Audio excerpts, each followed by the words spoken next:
Alors Erev Tov, bonsoir à tout le monde. On va de nouveau donc travailler sur les Pirkei Avot, n'est-ce pas, sur les maximes de nos pères. Et on va continuer donc les Mishnayot ensemble. C'est extraordinaire, on va prendre le temps de faire peut-être toute une Masechet, tout un texte de la Mishnah et d'essayer de l'intégrer. Juste, je fais une petite parenthèse, sachez que pour le fameux Sioum des premiers-nés, évidemment celui-ci pourra se faire par Zoom, et il y en aura sûrement beaucoup, donc pas d'inquiétude à avoir. On commence donc la Mishnah numéro 3.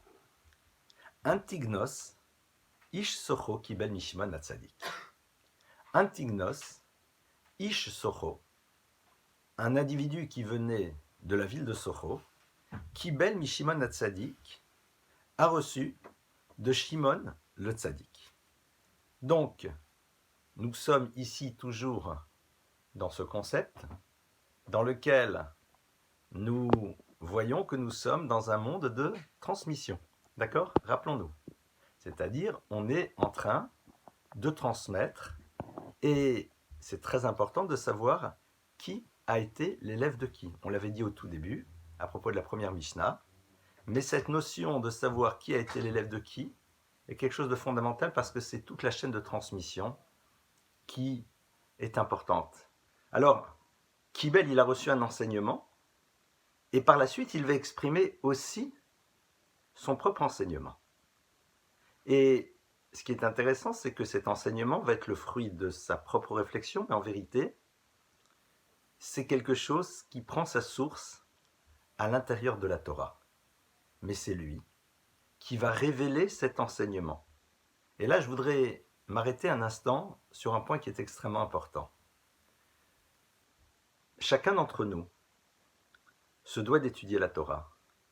Et chacun d'entre nous doit savoir qu'il peut faire émerger à un moment une pensée, une idée de la Torah, qu'il n'y a que lui qui aurait pu faire émerger. En effet, on nous dit à propos de l'étude de la Torah que Patish Yefutzat Tsela, c'est à l'image d'un marteau qui tape sur un rocher et de multiples étincelles en sortent.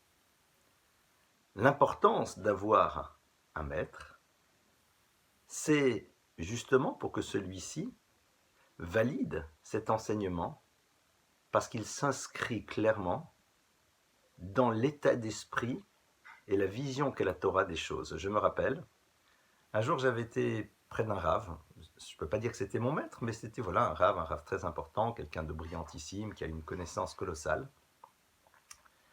Et si mes souvenirs sont bons, j'espère que je ne dis pas de bêtises et que je ne fais pas d'erreur, en tout cas, je lui dis quelque chose à propos d'un texte, voilà. Il m'a dit c'est très beau ce que tu dis, mais c'est faux. Il m'expliquait pourquoi, il m'expliquait en quoi j'étais en contradiction avec d'autres textes, mais c'est très intéressant. C'est-à-dire que Antignos va faire émerger, il va faire émerger cette part de Torah que lui va faire émerger dans l'histoire, et chacun d'entre nous ne doit pas avoir peur d'interroger le texte et de faire émerger quelque chose qui va être peut-être une forme de nouveauté, mais ce qui est important, c'est que ça s'inscrive à l'intérieur de la transmission, c'est-à-dire que l'on soit en état d'esprit avec la Torah. Et pourquoi c'est si fondamental? Je vais m'arrêter un instant là-dessus. Vous savez que les premiers mots de la Torah sont Bereshit, Bara, Elohim. Si on traduit, Bereshit, au commencement, Bara, il créa Elohim, Dieu. Et de mettre tout de suite de s'interroger, au-delà du fait qu'il y a marqué Bereshit, le commencement, et qu'on ne peut pas parler de commencement si le monde n'existe pas, parce que s'il n'y a pas de matière, il n'y a pas de temps, et c'est un enseignement incroyable qu'ils nous donnent, parce qu'ils le connaissent déjà. Mais ils disent, mais il y a un problème. Pourquoi Dieu n'a-t-il pas commencé la Torah en écrivant Elohim, Bara Bereshit? Dieu créa au commencement. Ils disent, au fond, ça aurait été sans doute mieux. Pourquoi? Parce que en écrivant les choses d'une autre manière, en tout cas comme c'est marqué dans le texte, quelqu'un peut arriver et dire Bereshit, c'est un concept, c'est une idée. Eh bien, cette notion-là, bara créa Elohim, le divin. Donc on a cette possibilité d'interpréter mal. Et en effet, les maîtres du Talmud nous disent que oui, que on peut décider de trouver dans la Torah des éléments qui vont à l'encontre de son projet et de sa vision du monde et des choses. On va le voir d'ailleurs un peu plus tard dans le texte, au moment de la création de l'humain. Quand vous voyez le texte qui nous parle de la création de l'humain, le texte va nous dire la chose suivante. Vayomer Hashem Elohim, Dieu dit, Naase Adam, faisons un humain, Betsalmenu, Kidmutenu à notre image. Et évidemment, sur place aussi, tout le monde s'arrête. Et Rachi sur place le remarque, il dit, mais je ne comprends pas. C'est quoi ce Naase, faisons? Il ne s'agit pas du nous royal. Et Dieu dit, oui, Naase, faisons. Parce que Dieu dit, avant de créer l'humain, qui est le couronnement de la création, eh bien, je me suis adressé aux autres éléments de la création, et plus particulièrement aux anges, pour leur demander ce qu'ils en pensaient. Et d'ailleurs, c'est intéressant, mais ça serait un autre sujet. Il y a un dialogue passionnant entre Dieu et les anges, et les énergies présentes dans l'univers, puisque les anges, ce sont toutes les énergies. Certains disent, mais peut-être qu'il ne faut pas le créer. Entre autres, l'univers de la vérité dit, mais comment peut-on créer un être humain qui sera rempli de mensonges, etc. Mais c'est un autre sujet. Et Dieu dit, de là, il y a un enseignement que je veux que l'on prenne, qu'il faut que le grand se tourne vers le plus petit lorsqu'il prend des décisions importantes et lui demande son avis. Élément fondamental. Et il y a un risque. C'est quoi le risque? Eh bien, le risque, c'est que tout simplement, on se trompe. On va dire, Naasé Adam, faisons. Donc, traduit de manière différente, il y a eu plusieurs personnes, forces, énergies, divinités, que sais-je, qui ont été présentes au moment de la construction de l'humain, au moment où Dieu le crée. Et donc, ça peut amener les gens à penser qu'il y a en effet plusieurs forces dans le monde.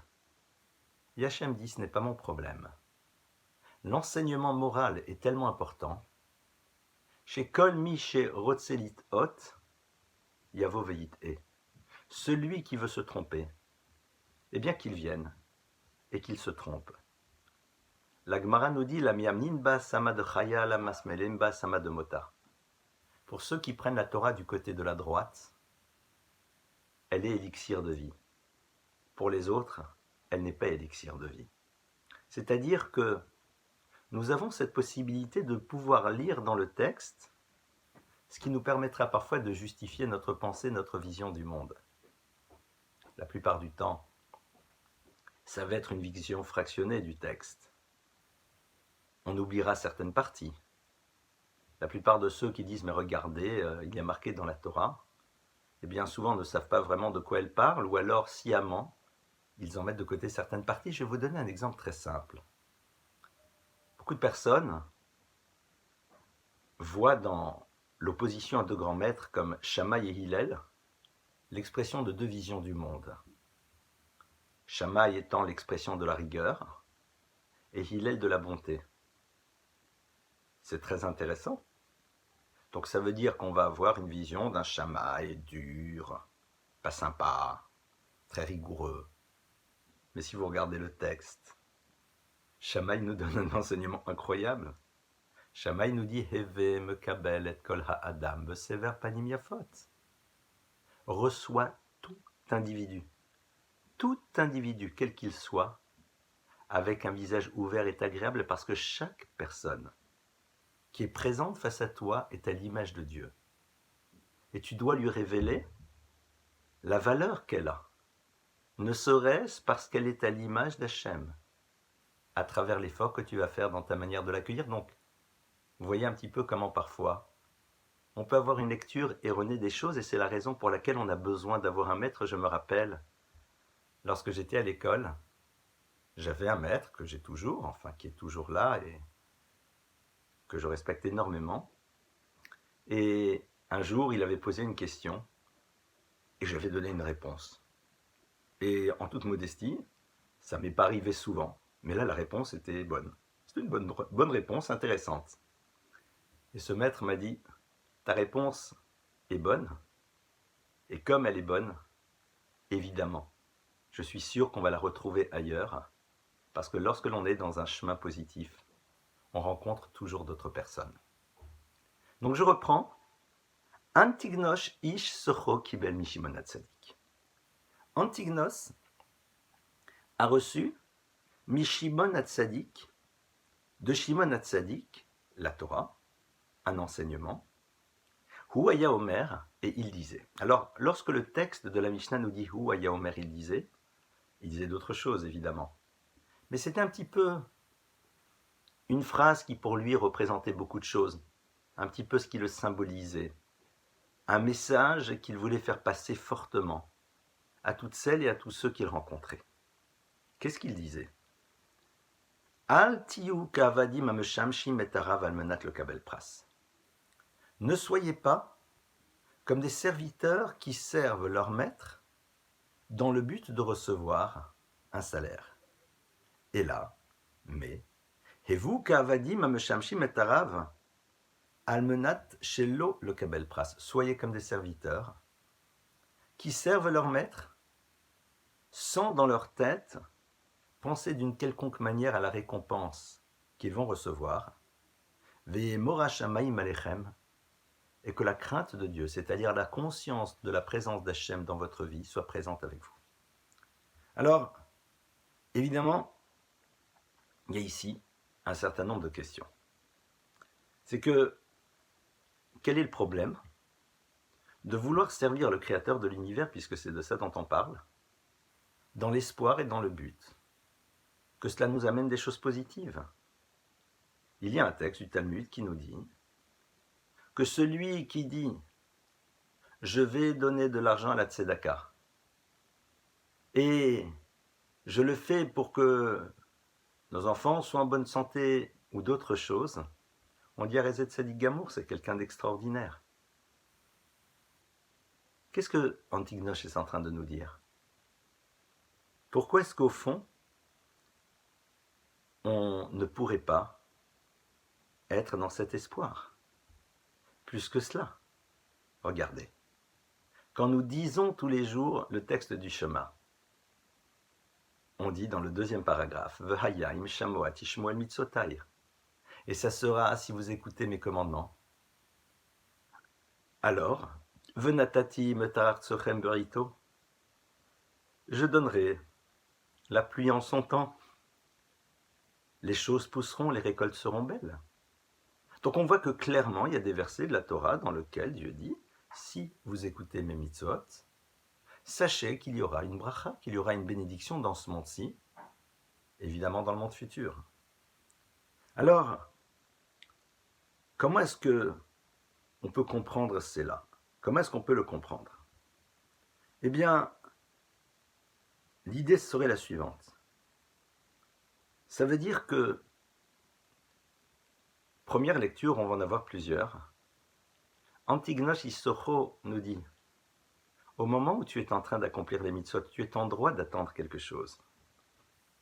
Mais ce qui est important, c'est que si tu n'as pas exactement ce que tu veux, cela ne t'amène pas à regretter l'acte que tu as pu faire. En effet, parfois, on est là, et on dit on va faire telle chose et on espère cela. Et puis les choses ne se passent pas nécessairement tout de suite comme on le veut. Antignos dit, ne le fais pas à cette condition, c'est-à-dire que dans ta tête, tu es en droit d'espérer, de demander que tes actes positifs génèrent des choses positives. Mais si ça ne génère rien de positif, pour l'instant, ou en tout cas pas les attentes que tu n'as pas gagné à l'euro-million, tu n'as pas trouvé un superbe appartement pour pas grand-chose, tu n'as pas, voilà, eh bien, ce n'est pas pour autant que tu dois mettre ça de côté. Et je vais vous donner un exemple très simple de la vie de tous les jours. Regardez. En tant qu'adulte, en tant que parent, on s'investit vis-à-vis de notre conjoint, vis-à-vis de nos enfants. On essaye de faire plein de choses positives. Et on est évidemment dans l'espoir que ces choses positives vont amener un résultat. Que cet enfant vis-à-vis duquel nous faisons attention, nous nous investissons, nous sommes à son écoute, Nous lui mettons les cadres et les limites et en même temps nous lui proposons un certain nombre de choses qui le nourrissent. Et bien que cela amène un changement, une transformation dans son modèle de fonctionnement.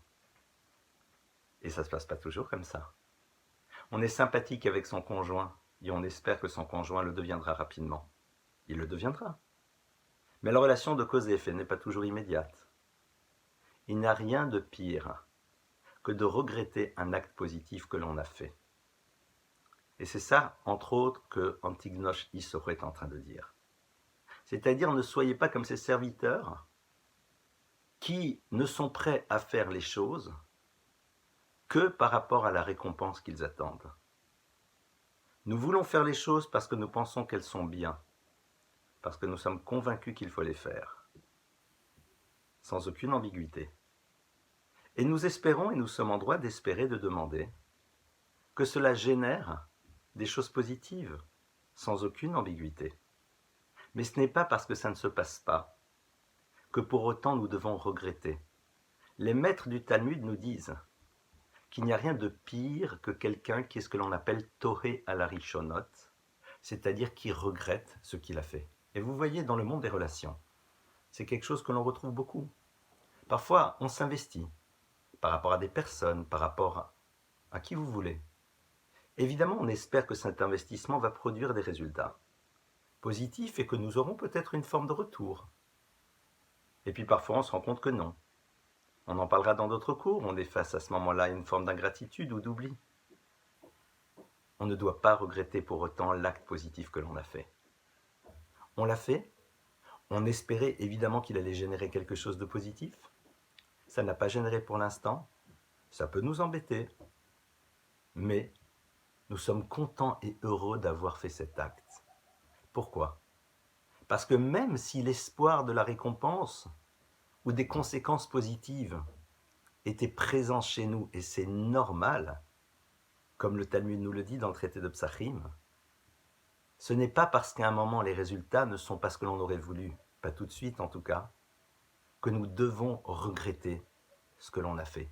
Toré à la Rishonot, regretter l'acte positif que l'on a fait. Malheureusement, dans la vie, il y a des personnes qui disent « Si j'avais su que suite à cela, la personne n'aurait pas fait ceci ou alors aurait fait cela, je ne l'aurais jamais fait. » Mais quel dommage. L'acte que tu as fait était un bel acte. C'était un acte positif. Maintenant, l'autre a décidé de son côté de ne pas agir comme il se doit ou alors de l'oublier. C'est son problème, c'est son choix. Mais toi, tu dois être heureux d'avoir fait cet acte positif. Parce qu'il est l'expression de ta croyance. Il est l'expression de ce que tu sais être important et vrai à l'intérieur de ta vie. Il y a aussi une autre lecture à l'intérieur de ce texte. Il faut se rappeler que Al tiyu que avadim amshamshim et arav almenat le kabel pras. Ne soyez pas comme ces serviteurs qui servent leur maître, à condition de recevoir Ela, et vous qu'avadim amshamshim et arav shelo almenat le kabel pras. Soyez comme ces serviteurs qui servent leur maître et dans leur tête, ils ne se posent pas la question de la récompense. Ce n'est pas ça l'élément déterminant. Ce n'est pas quelque chose de simple. On est toujours en droit d'espérer. On est toujours en droit d'attendre, pardonnez-moi. Réussir à se dire, on fait les choses pour elles-mêmes, parce qu'elles sont importantes, et le reste nous importe peu. Et l'expression d'un niveau très élevé, d'ailleurs je voudrais vous raconter une histoire qui, de ce que j'ai compris, est une histoire qui était vraie. Alors est-ce qu'elle s'est passée exactement comme ça ou pas, je n'en sais rien. En tout cas, de ce que l'on voit dans les livres, cette histoire se serait passée. Cette histoire concerne un maître parmi les maîtres qui s'appelait le Gaon Mivilna. Le Gaon Mivilna, vous savez, a été un des maîtres les plus prestigieux de la tradition juive. Il est celui qui a eu une connaissance colossale de la Torah, aussi bien dans le domaine de sa dimension ésotérique que dans sa dimension révélée. Un géant absolu. Il habitait donc à Vilna en Pologne. Et vous savez qu'en Pologne, il y avait une fête à laquelle on se préparait longtemps à l'avance. Très longtemps à l'avance. C'était laquelle ? Sukkot. Pourquoi ? Construire une soukha dans laquelle on va pouvoir s'installer est relativement simple. Mais trouver un loulav et un hétrog, c'était légèrement plus complexe. Les hétrogim ne poussent pas sous le climat de la Pologne. Ils poussent en Italie, au Maroc, dans des pays plus chauds. Et donc, l'habitude était dans les communautés d'envoyer des personnes, déjà 2-3 mois avant, dans ces pays pour pouvoir amener des troguim, ou alors on attendait que certains marchands viennent, proposer leurs marchandises. Et c'est vrai qu'avoir un étrog était quelque chose d'extrêmement rare d'ailleurs. De manière générale, la communauté en avait un ou deux, et tout le monde faisait la bénédiction sur l'étrog de la communauté, sur le loulav de la communauté. Une année, on ne trouve pas d'étrog, et le Gaon Vilnaï, bien sûr, est extrêmement triste. Et puis à un moment, il entend que quelqu'un aurait un étrog, que sais-je. Il envoie quelqu'un pour pouvoir négocier éventuellement si on peut l'acheter. Cette personne de dire, oui, je le vends, et mon prix c'est quoi? C'est que tout le mérite de la mitzvah que va faire le Gaon en prononçant sa bénédiction sur le étrog pendant tous les jours de la fête, il ne soit pas pour lui, mais il soit pour moi. Curieux. En vérité, c'était quelqu'un qui connaissait la valeur des choses, la réelle valeur des choses. Est-ce que le Gaon va accepter? Non seulement le Gaon va accepter, mais raconte l'histoire, le Gaon cette année-là a accompli cette mitzvah avec une joie et une ferveur particulière. Pourquoi? Parce que le Gaon explique, en tout cas c'est ce que l'histoire raconte, que son bonheur immense, c'était de savoir qu'il faisait la mitzvah pour elle-même. Parce que tout le mérite ne serait pas pour lui. Elle était vraiment l'expression d'un acte qui n'était là que pour servir Hachem et exclusivement pour cela. Alors évidemment, nous sommes tous relativement loin de cette dimension-là. Mais néanmoins, on peut aboutir à cela, à travers, comme on l'a vu déjà, la capacité de ne pas regretter qu'on a fait un acte positif et de se dire qu'au fond, on est très très content d'avoir fait ce que l'on a fait, même si ce que nous espérions par ailleurs ne s'est pas encore passé. Shelo almenat le kabel pras. Cette idée-là de dire que l'on n'a pas cet élément qui est présent dans notre tête au moment où nous accomplissons cette mitzvah. Et c'est intéressant de voir que le texte aurait pu nous dire la chose de manière plus claire. Pardonnez-moi, pas plus claire, mais différente. Antignosh Ishtocho aurait pu dire ne faites pas les mitzvot dans le but de recevoir un salaire, mais faites-les pour elles-mêmes. Ça aurait été intéressant. Or là, il y a une phrase un peu différente. Al tiyu ka'avadim, ne soyez pas comme des serviteurs qui servent leur maître. Eh bien, il y a peut-être ici une clé que le texte est en train de nous dire. Comment nous devons nous positionner face aux obligations que nous avons dans l'existence? Alors, Eved, un serviteur, sait que sa raison d'être, en tout cas son but au quotidien, c'est de remplir exactement l'attente de son maître. Que c'est ça qui l'agite du matin jusqu'au soir.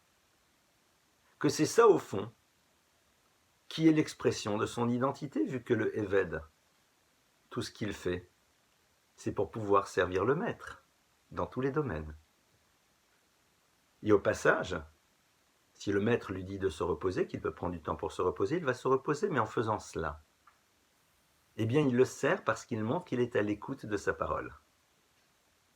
Et cette Mishnah est peut-être en train de nous dire la chose suivante. Si on avait parlé faire ou ne pas faire des mitzvot, on aurait peut-être pu limiter cet enseignement à « je fais, j'espère, il y aura pas une récompense, alors c'est pas grave ». Là, on est en train de nous ouvrir à une réflexion beaucoup plus large. Comment envisages-tu ta relation avec le Créateur de l'univers? Est-ce que tu es prêt à être ce que l'on appelle un Eved? Un Eved, c'est quoi? C'est quelqu'un qui, dans le texte, on va dire, est Be'ad. Si vous prenez le mot Eved, qui veut dire serviteur, avec les lettres, vous faites Be'ad, pour quelque chose, pour quelqu'un. C'est celui qui est intéressé et qui a besoin de savoir en permanence ce que son maître attend de lui.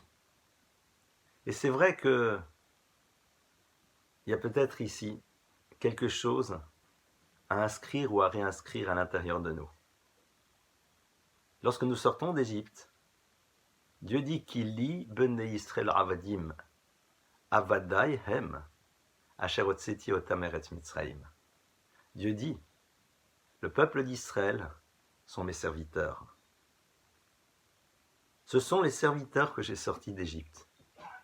Si on réfléchit, quel privilège énorme de savoir que nous sommes les serviteurs d'Akadosh Baruch Hu, que nous sommes là pour accomplir ce qu'il attend de nous dans l'univers pour pouvoir l'amener à son aboutissement. Quelle fierté, quelle joie. Je vous rappelle que lorsque l'on est serviteur, on est dans le palais du roi. On n'a pas besoin de demander des laissez-passer pour venir. Et d'ailleurs, le Talmud nous parle de certains maîtres qui réussissaient à avoir des prières incroyables et on dit mais pourquoi? On dit parce que Avde Mare Kame. Kame Mare, pardonnez-moi. Parce qu'ils sont comme des serviteurs devant leur maître, c'est-à-dire qu'au fond, ils n'ont pas besoin de toquer à la porte. Ils font partie du palais. Être heureux de pouvoir être les serviteurs d'Hachem. Et je répète à nouveau, malheureusement pour beaucoup de personnes, être les serviteurs d'Hachem les renvoie à ce qu'ils appelleraient une forme de religiosité. Non. Être le serviteur, c'est s'interroger en permanence sur est-ce que c'est ça que mon maître attend quand je me lève le matin, quand je vais prier, quand je vais travailler, quand je vais faire du sport, quand je vais m'occuper des autres, quand chacun et chacune d'entre nous agit, il se pose la question, est-ce que c'est ça qu'Hachem attend de moi? Est-ce que je suis en phase avec son attente? Est-ce que je suis dans une action qui est optimale par rapport à la construction de l'univers? On vit toujours de la même manière, mais avec un état d'esprit différent. La réalité est la même.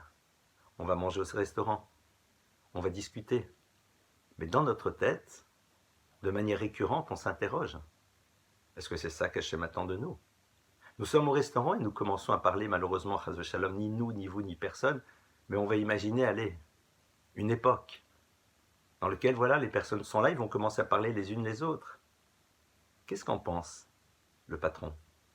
Qu'est-ce qu'en pense le créateur de l'univers? Est-ce qu'il nous a donné cette force de la parole pour pouvoir détruire et faire du mal? Non. Alors dans ce cas-là, puisque il ne nous l'a pas donné pour cela, ne l'utilisons pas pour cela. Il nous a donné des yeux pour regarder quoi?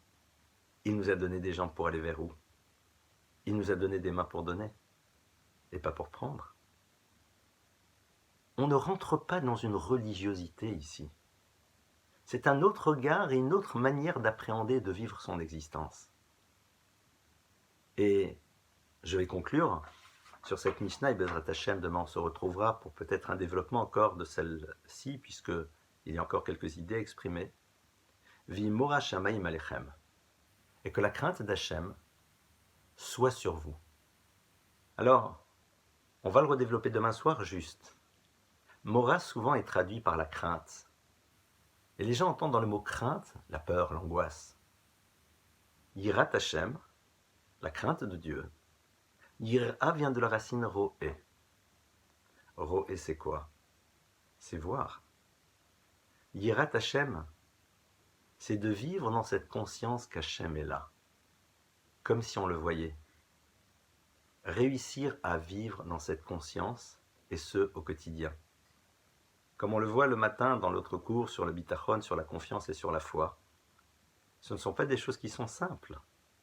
Ce sont des choses qui se construisent. Ce sont des choses qui prennent du temps.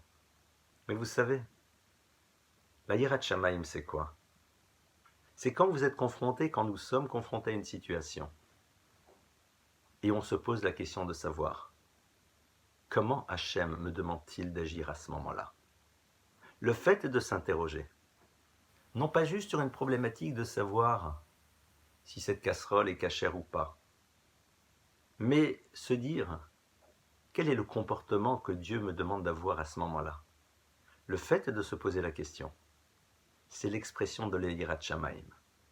Le fait de s'interroger, le fait d'être capable de se dire, il y a lieu peut-être, de me tourner soit vers un maître, soit vers moi-même, d'essayer d'être le plus lucide et le plus droit, pour pouvoir me poser et avoir une réponse.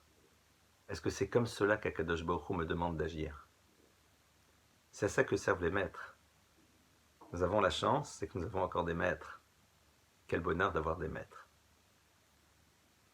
Quand on se tourne vers nos maîtres, et que face à des situations quelles qu'elles soient, on leur dit, dites-moi comment est-ce qu'il faut fonctionner. On ne leur demande pas de penser à notre place, mais on leur demande de nous éclairer, de nous ouvrir la porte de ce que la Torah propose comme manière d'élaborer une réflexion, de nous permettre de repenser peut-être différemment la relation que nous avons aux choses, et de faire les choix les plus intelligents et qui sont le plus justes et les plus en phase avec le Ratzon Hashem, avec la volonté de Dieu.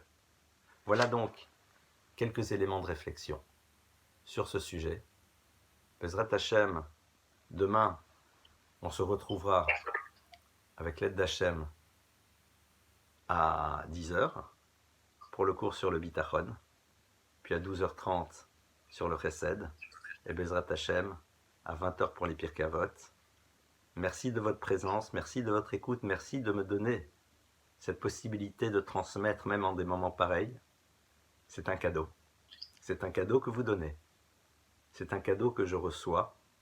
Merci à travers votre présence de permettre à ce que on puisse continuer à enseigner. Et Bezrat Hashem, qu'on ait toutes et tous que des très très bonnes nouvelles les uns des autres, dans tous les domaines. Laïla Tov à tout le monde. Merci beaucoup.